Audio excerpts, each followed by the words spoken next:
Towards the end of the school visit, the preschoolers were asked to sit around a big table that had all kinds of arts materials in them. We had carefully wrapped the table on white paper so that the kids could freely express themselves, paint, draw, whatever they wanted based on the story that they had listened to. But one of the things that happened that we noticed is that nobody dared to start doing anything. One of the mothers told us it is because they are not used to having free reign. At home, they're not allowed to draw or to paint on the kitchen table. So they are a little bit afraid. So what we did, some of us adults grabbed crayons and markers and we started drawing on it so that they could see that it was okay to draw on this table. It was a success story because many times we take for granted that everyone around us has had the same opportunities and freedom that we've had.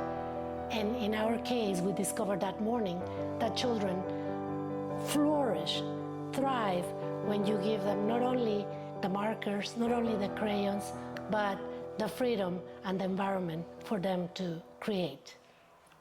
Hi, my name is Mónica Contreras. I'm the president and founder of Camino al Arte, a nonprofit Mexican organization. I've been doing this for 3 years now. Thanks for meeting with us today, Mónica.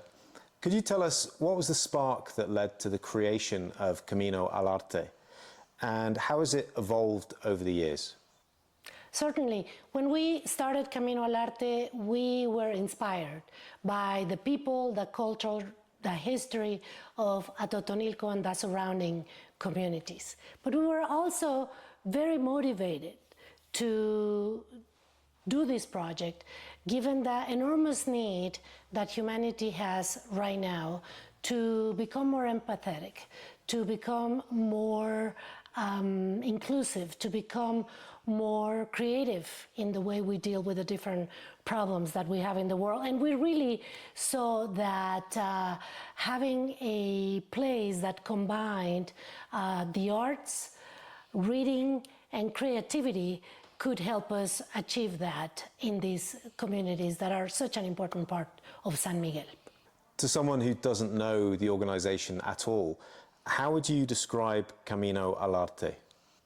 Camino al Arte is an education and youth development focused nonprofit organization that really builds a bridge between the local rural communities of San Miguel and their various needs for self-expression, creativity, arts education, and reading with the different artists and writers who visit with us from the United States, Canada, and really different places around the globe, and stay with us precisely to get to know this community better, work on their art, but also leave something behind.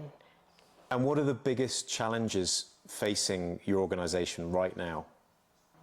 One of the biggest challenges that Camino al Arte is facing right now is to keep an ongoing and a very steady ear to the community, meaning we want to truly be a community-based development, youth-focused organization, and we cannot do that if we don't have a very strong pulse on what these communities are feeling, experiencing, etc. For example, our Community Impact Residency Program brings creators, artists, writers who are here for anywhere from 2 to 6 weeks, 8 weeks many times, to delve into some of these realities that the communities are facing, and through their art or through their writing, work with the community in trying to address, open dialogue about, or even attempt to resolve some of these issues, which might include water scarcity, violence, cartel recruiting, forced migration. These are some of the realities that through art and with art, reading, and creativity we try to address. If someone's watching this and wants to help, what's the most significant thing they could do besides making a donation? One of the most important things that someone can donate to Camino al Arte is their time.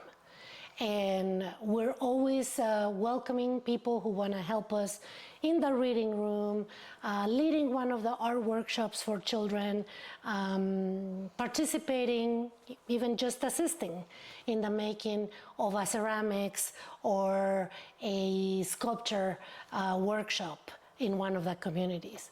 And very importantly, the technical aspects. This is an operation like many other businesses, like many other institutions. So people who want to donate their time in terms of helping us fundraise better, administer the operation better, be better at our financial bookkeeping, all of that is always welcome.